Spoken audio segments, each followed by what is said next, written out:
Hello guys, so let's go mga kabakal, chest workout natin, so konti lang pero heavy.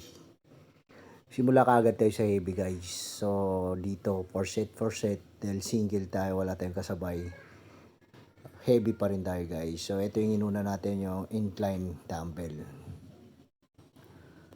So ito na yung pangalatlo natin guys, yan. Simula tayo sa 40 hanggang 80 tayo.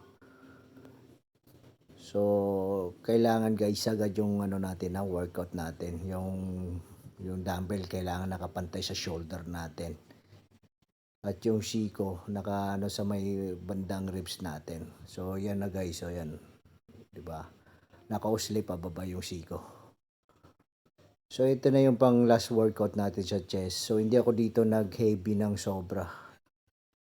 Hanggang 80 lang ako dito. Kasi dito ako mag-heavy sa machine na to guys. Ito na. Dito sa machine na to, nag-heavy na tayo dito guys. Okay. Yun. So, 4 set lang guys, bawat ano natin. At saka kailangan, pag nagbubuhat kayo guys, dapat loaded din tayo sa pagkain. Lalo na pagka off-season tayo guys, doon tayo bubuelo ng pagkain. Kaya ito na yung pang last natin dito guys sa machine na to. So dito naman guys, kahit makailan lang tayo dito, basta heavy at sarili nyong buhat. So kung kayo walang spotter.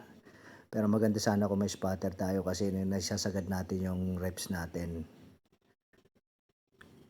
So yun lang kinain natin guys.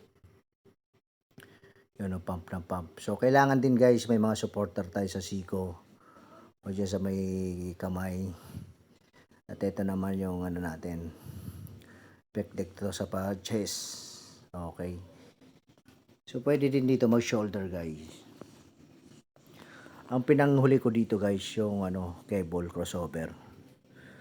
So yun lang yung natin workout natin dahil hindi naman tayo magko-compete. Okay na to guys. So dito lahat heavy. Sinagad ko na to lahat. Dito puro ako sagad. So 4 set pa rin ako dito guys.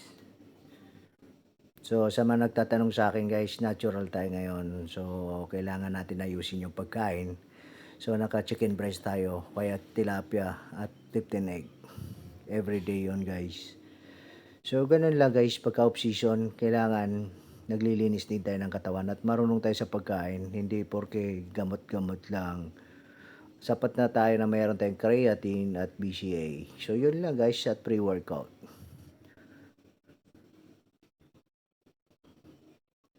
Okay. So yung iba kasi pag nakikita nilang malaki ang katawan, roids na kagad yung iniisip.